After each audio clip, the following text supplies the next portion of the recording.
We're studying the forgotten book of Hosea, where Israel's root problem is piercingly exposed. There are two themes that emerge: the judgment of God and the love of God, two faces of a single coin.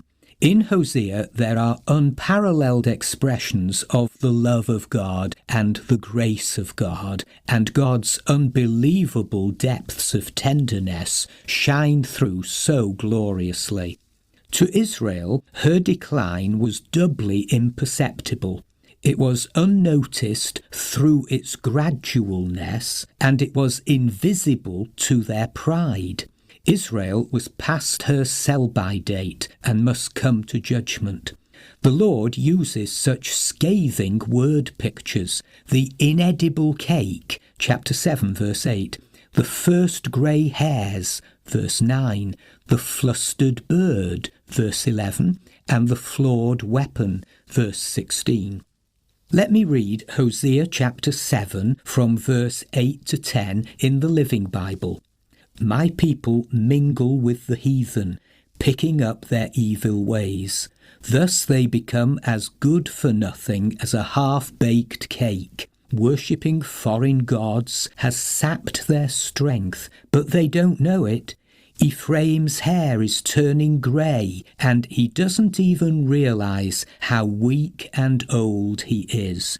His pride in other gods has openly condemned him, yet he doesn't return to his God, nor even try to find him.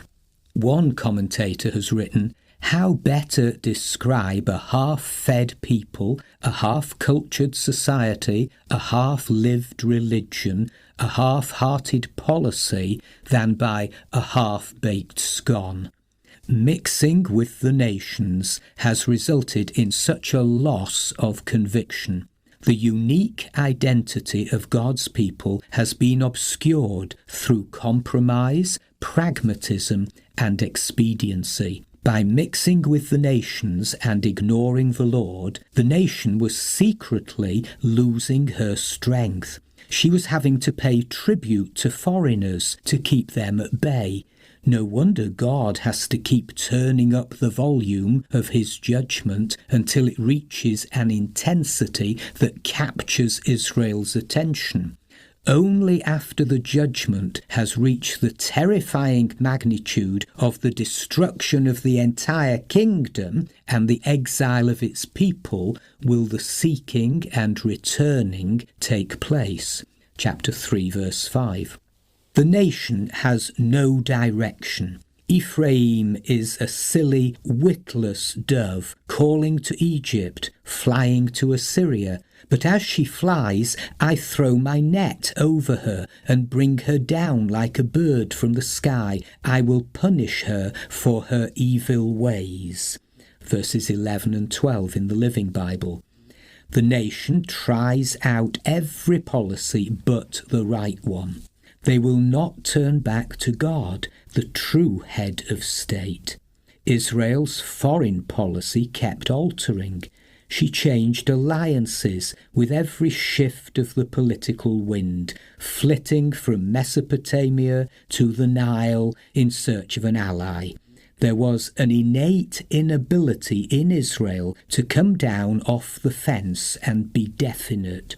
With all her cleverness, she was outmaneuvered by God. Israel would fly straight into the one peril she had overlooked, the net of divine judgment. If Ephraim will be the dove, Yahweh will be the crafty hunter. God is at the end of his tether with them. They have strayed from him and rebelled against him. Here's the heartache of God. I long to redeem them, but they speak lies against me. Verse 13. They do not cry out to me from their hearts.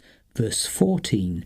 I trained them and strengthened them, but they plot evil against me. Verse 15. They do not turn to the Most High. They are like a faulty bow. Verse 16. Perhaps the greatest sin in all the world is to become unfaithful to the one who loves you. Israel is sinning against love. In chapter 2, it was a husband's love. In chapter 7, it is a father's love. God desired to pasture his people like lambs in a meadow. Chapter 4, verse 16, training and strengthening and rescuing were what God had in mind.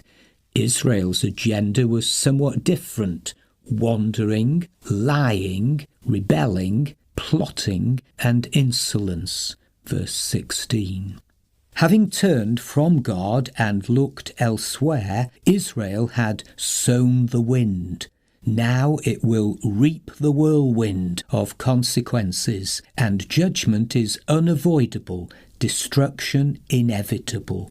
Their worship was unclean, their fields were empty, a judgment of famine. Everything Israel did turned to ashes. Their dangerous self-reliance and their man-made gods have brought ruin upon them. One can sense God's tenacious love yearning over them as he asks, how long will they be incapable of purity? Chapter 8, verse 5. They have chosen the wrong allies. Their foreign alliance, their special relationship with Assyria, will cost them dear. Forgetting they had a covenant exclusively with God, they made covenants and treaties with other nations. The result is Israel is swallowed up. Now she is among the nations, like a worthless thing. Verse 8. Israel has prostituted herself amongst the pagans like a wild donkey. Ephraim has sold herself to lovers. Verse 9. Kings of Israel were paying a tribute to the Assyrians for their protection. Ephraim, Israel, hasn't understood that God does not want more religion. Though Ephraim built many altars for sin offerings, these have become altars for sinning. Verse 11. Religion had become a curse. The law of God was regarded as something alien. Verse 12. It was totally ignored, but the ceremony went on. Such a performance sickened God and attracted the very judgment it was supposed to avert. They never stopped to ask what God made of all this. Human sin inflicts incredible hurt on God. The chapter ends with the clear statement, Israel has forgotten his Maker. Verse 14. But no impressive fortress in the north or in the south will be able to withstand God's impending day of reckoning.